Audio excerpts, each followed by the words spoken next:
tiny fractures.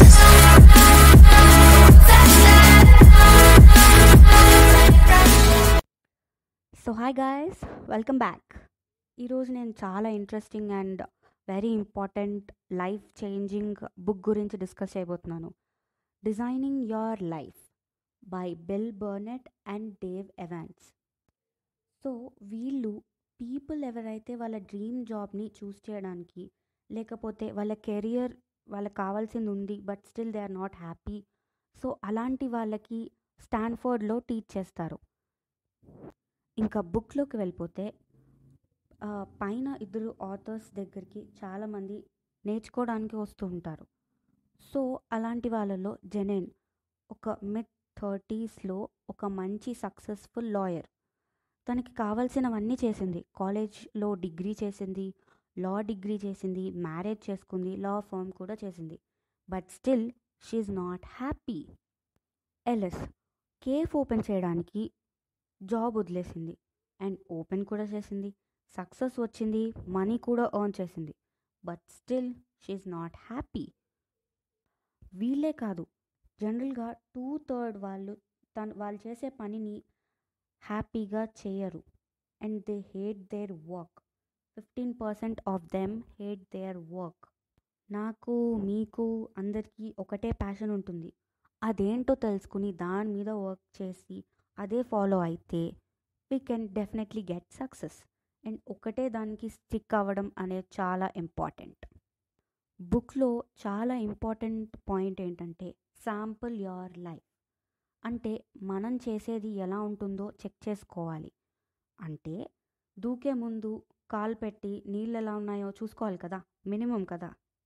So మనం ఏం అవ్వాలనుకుంటున్నామో ముందే ఇమాజిన్ చేయాలి. ఎందుకంటే దాని ద్వారా మనకి ఎక్స్పీరియన్స్ వస్తుంది, మనం ఎలా ఏ విషయాలు హ్యాండిల్ చేయాలో తెలిసిపోతుంది. ఇప్పుడు నుంచి మన కెరియర్ని ఎట్లయినా మనం అవ్వాలనుకున్నది అవ్వచ్చు. దాన్ని మనం 3 పార్ట్స్గా చూస్ చేస్తే ఒక్కొక్క పార్ట్ ఒక్కొక్క థియేటర్లో ఒక్కొక్క మూవీగా ఆడుతుంది అనుకుందాం. సో ఫస్ట్ థియేటర్లో ఆప్టిమైజ్డ్ లైఫ్ అంటే మన కరెంట్ కెరియర్ని రీడిజైన్ చేసుకోవడం. బుక్లో సివిల్ ఇంజనీరింగ్ మైకిల్ గురించి చెప్పారు.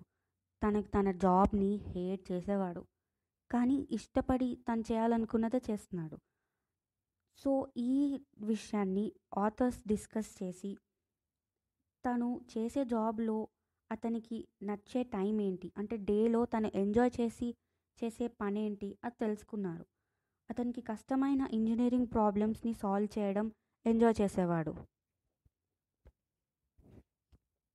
వేరే అడ్మినిస్ట్రేటివ్ పని తనకి చాలా ఇరిటేషన్ని అండ్ చిరాకుని ఇచ్చేది. సో సివిల్ ఇంజనీరింగ్లో తను పిహెచ్డి చేసి ఈ డిఫికల్ట్ ఇంజనీరింగ్ ప్రాబ్లమ్స్ని సాల్వ్ చేయడం స్టార్ట్ చేసిన తర్వాత నుంచి తన వర్క్ని ఎంజాయ్ చేయడం స్టార్ట్ చేశాడు. తను చాలా ఎనర్జెటిక్గా మారాడు. మైకిల్ లాగా మనం కూడా రోజులో మనకు నచ్చేవి చేస్తే మనకు నచ్చని రోజు కూడా మనం హ్యాపీగా పనిచేస్తాం, ఎనర్జెటిక్గా ఉంటాం. ఇవన్నీ క్యాప్చర్ చేయాలి. ఆథర్స్ చెప్పినట్టు గుడ్ టైమ్ జనరల్ని ఫామ్ చేయాలి. దీనిలో నెక్స్ట్ 3 వీక్స్ పనిలో హ్యాపీగా ఎనర్జెటిక్గా ఉన్న విషయాలు రాయాలి.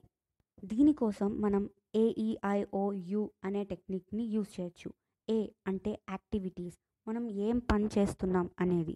E అంటే ఎన్విరాన్మెంట్, అంటే మనం ఎలాంటి ఎన్విరాన్మెంట్లో పనిచేస్తున్నాం, ఎక్కడ పనిచేయడం మనకి హ్యాపీనెస్ని ఇస్తుంది అది. నెక్స్ట్ I అంటే ఇంటరాక్షన్, ఎవరితో ఇంటరాక్ట్ అవుతున్నాం అండ్ ఎవరితో అవ్వట్లేదు. O అంటే objects, what kind of objects we are using. U అంటే యూజెస్, మనం ఎవరి కింద పనిచేస్తున్నాం అండ్ ఎవరితో పనిచేస్తున్నాం. ఇలా చేస్తే ఇప్పుడు మనం హ్యాపీగా ఎనర్జెటిక్గా ఫీల్ అయ్యేవన్నీ ఒక చోట ఉంటాయి. వీటితో మన నెక్స్ట్ 5 years ఎలా ఉంటాయో ఇమాజిన్ చేసుకుని మనకు నచ్చిన దగ్గర పనిచేస్తూ ఉంటాం అనుకుని నెక్స్ట్ 5 yearsని డిజైన్ చేసుకోవాలి. ఒక ప్లెయిన్ పేపర్ తీసుకోండి, 5 పార్ట్స్గా డివైడ్ చేయండి. ఇయర్ 1 2 3 4 5 అండ్ కీవర్డ్స్ యూజ్ చేసి స్కెచ్ చేసి అది మనం ఏం చెయ్యాలి అనుకున్నది అక్కడ రాయాలి.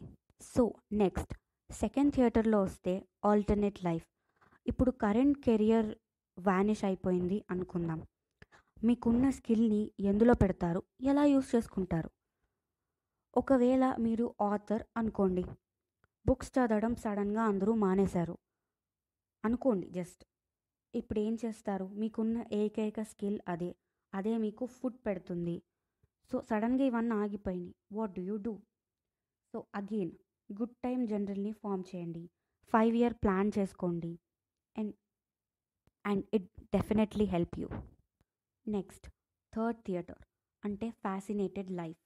మీరు చేయాలనుకున్నది చేయలేనప్పుడు, ఎప్పుడైతే మనీ అండ్ ఇమేజ్ రెండు అవసరం లేదు అన్నప్పుడు ఇలా ఆలోచించగలిగితే ఒక సాటిస్ఫైయింగ్ లైఫ్ని చూడడం మిస్ అయి ఉండొచ్చు. మళ్ళీ 5 year ప్లాన్ చేసుకోండి అండ్ మళ్ళీ ట్రై చేయడం స్టార్ట్ చేయండి, and this will definitely help you and this will get you success.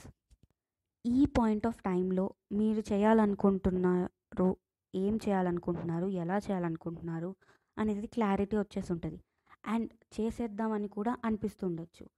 But ఇక్కడే మీరు పప్పులో కాలేసినట్టు అని ఈ బుక్ ద్వారా తెలుసుకున్నాను. Thank you.